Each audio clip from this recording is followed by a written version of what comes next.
मैं doctor Gurmeet Gujral, basically I am a clinical dietitian. तो अभी हम लोग आज अपने एक नए global health and diet centre को शुरू कर रहे हैं, लॉन्च कर रहे हैं।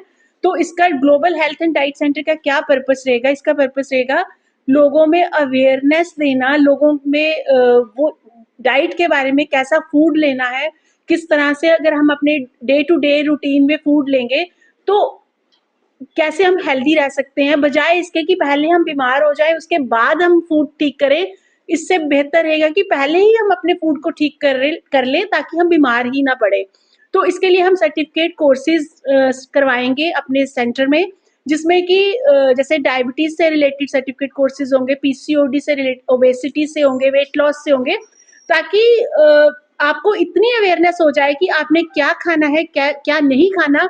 अब मैं इसमें ये भी बताना चाहूँगी कि मोस्टली अगर हम अपने पुराने ऋषि मुनियों के टाइम जाएँ तो उसमें बताते थे कि आप जल्दी डिनर करो, सुबह जल्दी उठो, लेकिन आज के लाइफ़स्टाइल में वो पॉसिबल नहीं है। तो प्रेज़ेंट सिनेरियो में रहते हुए भी कैसे हम वो चीज़ें, वो इफ़ेक्ट ला सकते हैं अपनी बॉडी पे। ऐसा नहीं है कि अगर अब सपोज़ कोई वर्किंग है, उसकी छुट्टी 8 बजे होती है रात की, तो वो कैसे 6 बजे डिनर करेगा? तो कैसे वो अपने 10 बजे डिनर करके भी वो कैसे अपनी लाइफस्टाइल को हेल्दी रख सकता है, यही सब चीज़ें हम अपने सेंटर में बताएँगे, यही सिखाएँगे बच्चों को। और फिटनेस ट्रेनर्स, होम मेकर्स, जो कि पूरी एक फैमिली की बैकबोन होती है, क्योंकि वही सबको फूड देती है।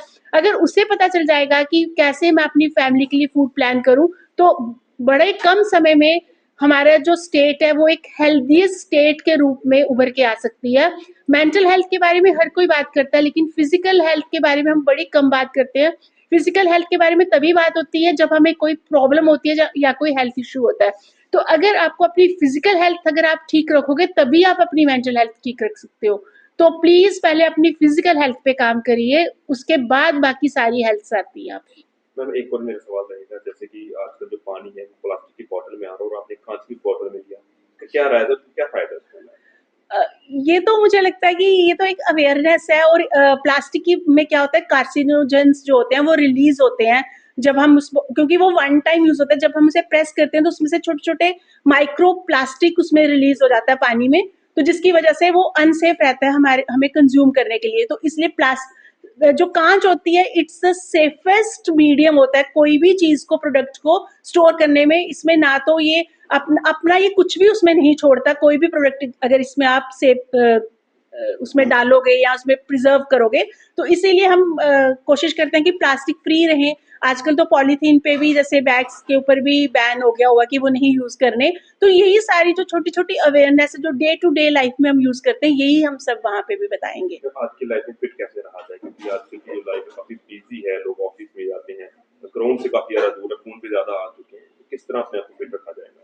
हमें अपने आप को फिट रखने के लिए हमें अपनी फिजिकल हेल्थ पे काम करना है, अपनी मेंटल हेल्थ पे काम करना है और अपनी इमोशनल हेल्थ पे भी काम करना है। तो नॉर्मली क्या होता है, हम एक ही पैरामीटर की ओर जाते हैं। अगर हम फिजिकल पे काम करेंगे मेंटल पे नहीं करेंगे, मेंटल पे करेंगे तो इमोशनल पे नहीं करेंगे। और मेन जो आजकल प्रॉब्लम आ रही है, that is the sleep deprivation. लोग ज्यादातर सोते नहीं है। आजकल की जो जनरेशन है रात को 2 बजे तक जाग रही होती है, फोन्स पे होती है, जिसकी वजह से वो क्या करते हैं, मंडे को जागते हैं और ट्यूसडे में सोते हैं। तो हम अपनी बायोलॉजिकल क्लॉक के हिसाब से नहीं चलते। हमारे अंदर जो एक सर्केडियन रिदम होता है जिसके हिसाब से हमें चलना है, हमारे अंदर एक बायोलॉजिकल क्लॉक होती है जिसे फॉलो करना होता है, हम उसे फॉलो नहीं करते। तो इसी वजह से हमारी जितनी भी हेल्थ इश्यूज हैं उसका जो मेन रीजन है वो वही है। हम वो सब चीज़ों को हम कवर करेंगे इस डाइट सेंटर में, ना कि सिर्फ डाइट को नहीं। हम हमारे जो सर्टिफिकेट कोर्सेज होंगे वो इन सब पैरामीटर्स को भी लेंगे, जिसमें कि हम मेडिटेशन भी करवाएंगे लोगों को, योगा के बारे में भी बताएंगे आने वाले समय में। और जो छोटी छोटी हमारी चीज़ें होती हैं कि कैसे आपने स्लीप साइकिल ठीक करना है, कैसे आपने अपनी बायोलॉजिकल क्लॉक को ठीक करना है, इन सब चीज़ों के बारे में भी हमारी क्लासेस होंगी, वर्कशॉप्स रहेंगी। तो आइडियल टाइमिंग क्या है ब्रेकफास्ट, लंच और डिनर का? आइडियल टाइम तो होता है कि आप जब उठते हो तो उसके 1 घंटे के अंदर अंदर आपको ब्रेकफास्ट कर लेना चाहिए। और आपका जो लंच है it should be around 1 to 2 PM। इसमें क्या होता है, हमारा जो हमारी जो एक मेटाबॉलिक फायर होती है वो पीक पे होती है। तो हमें लंच हमेशा हैवी हैवी मील जो होना चाहिए दिन का, that should be the lunch. Breakfast थोड़ा नॉर्मल होना चाहिए, बिकॉज हमारे जो मेटाबॉलिक फायर है वो हमारी सन के साथ चलती है। तो आइडियली हमारा डिनर है वो हमारा वाइंड अप हो जाना चाहिए सनसेट के साथ। बट जैसा मैंने कहा कि ये पॉसिबल नहीं है, तो इसको हम कैसे ठीक कर सकते हैं, इसी के बारे में हमने वहाँ पे वर्कशॉप्स करनी है। और अभी हम कोशिश कर रहे हैं कि हम कॉलेजेस में या स्कूल्स में भी ये वर्कशॉप्स करें, ताकि हमारी जो आने वाली जनरेशन है, हमारा जो फ्यूचर है, वो अवेयर हो सके। ये जो सेंटर है वो कब तक खुल जाएगा? कितने महीने तक या कब तक? मोस्ट प्रोबेबली हम इसे बैसाखी के आसपास लॉन्च करने वाले हैं। तो टाइम टू टाइम इसका जो हम इंटीमेट करते रहेंगे प्रेस के थ्रू या मीडिया के थ्रू।